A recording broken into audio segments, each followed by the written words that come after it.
ఆంధ్రప్రదేశ్లో ఎన్నికలు సమీపిస్తున్న క్రమంలో వైసీపీ అధినేత సీఎం జగన్కు పార్టీ నేతల తీరు తలనొప్పిగా మారింది. ఇప్పటికే వైసీపీలో మార్పులు చేర్పులు కారణంగా కార్యకర్తల నుంచి విమర్శలు వస్తున్న క్రమంలో ఇప్పుడు ఏకంగా ఎమ్మెల్యేలు మంత్రులే ఒకరిపై మరొకరు కౌంటర్లు వేసుకోవడం హాట్ టాపిక్గా మారింది.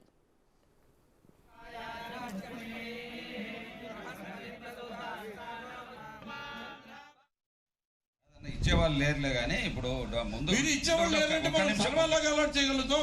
అలాగైతే మొత్తం అందరూ బోర్డులు పెట్టేస్తుంటే కానీ ఇక్కడ కన్స్ట్రక్షన్ జరగదన్నా. కాదు కాదు కాదు అంత నువ్వు ఎట్లా అనుకుంటే ఎట్లా మేము లేవు.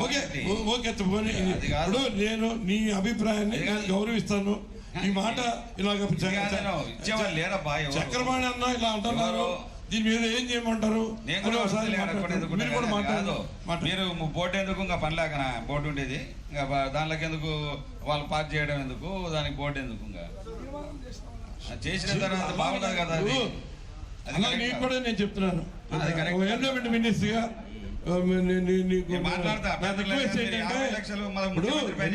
బోర్డు అన్నది ముఖ్యమంత్రి పైన చెప్తే సర్వాధికారం మాదే అనుకున్నట్టుగా కాదు.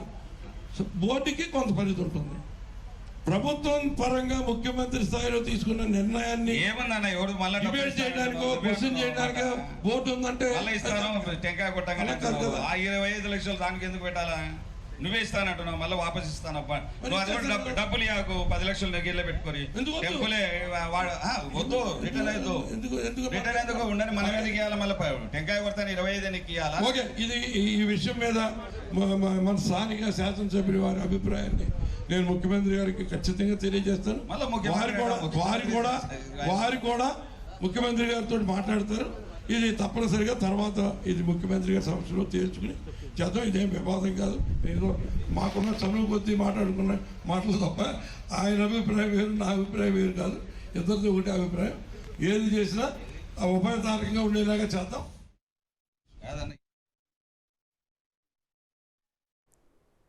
ఇక ఇదే అంశానికి సంబంధించి మరిన్ని వివరాలు మా ప్రతినిధి శ్రీరామ్ అందిస్తారు.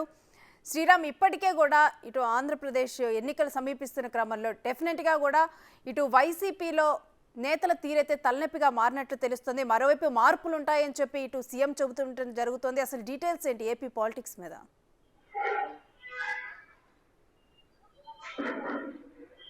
Thank you Ranisri. అయితే మనం చూడొచ్చు, నిన్న చేసినటువంటి శ్రీశైలం సంబంధించినటువంటి ఆలయ గతంలో జరిగినటువంటి బోర్డు మీటింగ్ ఏదైతే ఉందో, బోర్డు మీటింగ్ సంబంధించి దాదాపుగా 30 అంశాలకు సంబంధించి తీర్మానాలు చేసుకోవడం జరిగింది. అయితే ఈ తీర్మానాలు ఏవైతే ఉన్నాయో తీర్మానాలకు సంబంధించి ఆలయానికి సంబంధించి రానున్న రోజుల్లో ఇటు జరుగుతున్నటువంటి శివరాత్రి కావచ్చు లేదా వివిధ రకాలైనటువంటి పండుగలకు సంబంధించి ఇప్పటికే దాదాపుగా ఆలయానికి సంబంధించి 30 అంశాలను అయితే ఆలయ కమిటీ నిర్ధారించడం జరిగింది. అయితే గతంలో ఏదైతే ఈ శ్రీశైలం మల్లికార్జున స్వామి ఆలయానికి సంబంధించి గతంలో తీసుకున్నటువంటి ఆలయ బోర్డు నిర్ణయాలు ఏవైతే ఉన్నాయో ఈ నిర్ణయాలకు సంబంధించి నిన్న జరిగినటువంటి కొట్టు సత్యనారాయణ దేవాదాయ మంత్రి ఇక్కడ శ్రీశైలానికి వచ్చి దాదాపుగా 215 కోట్ల బడ్జెట్ తో యొక్క శ్రీశైల బ్రహ్మ మల్లికార్జున ఆలయ సమీపంలో ఉన్నటువంటి రోడ్స్ కావచ్చు లేదా వాటికి సంబంధించి కూడా దాదాపుగా 30 రకాలైనటువంటి అంశాలను కార్యాచరణగా పెట్టుకోవడం జరిగింది. ఈ కార్యాచరణలో భాగంగానే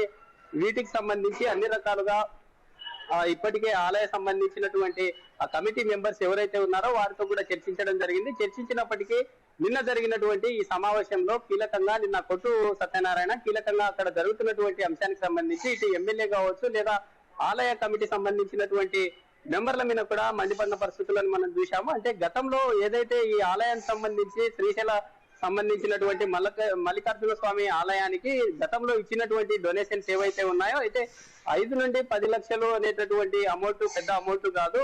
ఎవరైతే ఆలయానికి సంబంధించి అభివృద్ధిని పథంలో ఆలయానికి సంబంధించి విరాళాలు ఇవ్వాలనుకుంటే 50 లక్షలను డిపాజిట్ ముందస్తుగా చేయాలి. లేదంటే 5 లేదా 10, 15 సంబంధించినటువంటి 20 లక్షల మేర కూడా ఇవ్వడానికి భక్తులు ఇబ్బందులకు గురవుతుంటారు. ఒకేసారి 50 లక్షలు ఎలా కేటాయిస్తారంటూ కూడా ఇటు ఆలయానికి సంబంధించినటువంటి వారు చెప్పినప్పటికీ అక్కడ ఉన్నటువంటి మంత్రి వినలేదు. అయితే మీరు ఏదన్నా మాట్లాడాలి, ఆలయానికి సంబంధించినటువంటి విషయాలను మాట్లాడాలనుకుంటే అధిష్టానానికి సంబంధించినటువంటి సీఎం దగ్గరే మాట్లాడుకుందాం, ఈ పంచాయతీ సంబంధించి ఇక్కడ మాట్లాడాల్సిన అవసరం లేదు, మీరు ఏదైతే మాట్లాడాలనుకుంటున్నారో ఆ అంశాలన్నీ సీఎం దగ్గరికే రండి, ఎక్కడే తెలుసుకుందామంటూ కూడా హాట్ కామెంట్ చేయడం జరిగింది. అయితే ఆ మంత్రి కొట్టు సత్యనారాయణ చేసినటువంటి వ్యాఖ్యలు ఏవైతే ఉన్నాయో వాటికి సంబంధించి ఇప్పటికే ఆలయానికి సంబంధించినటువంటి ట్రస్ట్ బోర్డు సభ్యులు కావచ్చు లేదా ఇతర హిందూ సంఘాలు కూడా అతను చేసినటువంటి ఆ వ్యాఖ్యలు ఏవైతే ఉన్నాయో ఆ వ్యాఖ్యలకు సంబంధించి ఘాటుగా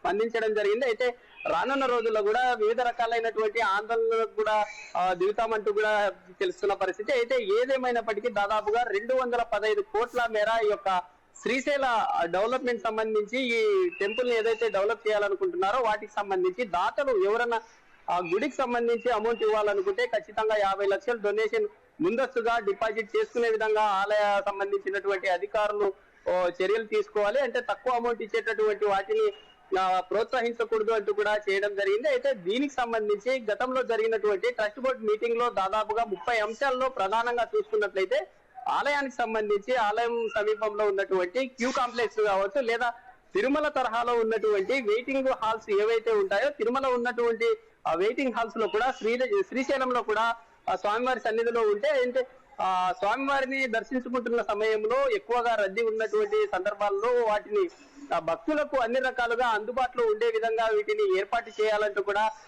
ఆలయ కమిటీ సంబంధించి నిర్ణయాలు తీసుకోవడం జరిగింది. అయితే ఆలయ కమిటీలో కీలకంగా మనకు తెలిసినటువంటి అంశాల్లో మనం ప్రధానంగా చూసుకున్నట్లయితే 25 లక్షలుగా వాళ్ళు ఏదైనా డొనేషన్స్ వచ్చేటటువంటి అమౌంట్ ఉంటుందో వారికి సంబంధించి దాతల నుంచి సేకరించినటువంటి అమౌంట్ 25 లక్షలుగా పెట్టుకున్నారు. అయితే 25 లక్షలను అమౌంట్ ను ఒక మార్జిన్ గా పెట్టుకొని వచ్చేటటువంటి అమౌంట్ ను దాదాపుగా ఒక 10 లక్షలు ఆలయానికి సంబంధించినటువంటి అభివృద్ధిని ఉపయోగించుకోవాలి. మిగతా 15 లక్షలను ఏదైతే ఆ నిర్మాణాలు చేపడుతుంటారో ఆ నిర్మాణాలకు సంబంధించి వాటిని వాడుకోవాలంటూ కూడా తమ జరిగినటువంటి రీసెంట్ గా జరిగినటువంటి ఈ ఆలయ మండలి సమావేశంలో తీర్మానాలుగా చేసుకున్నారు.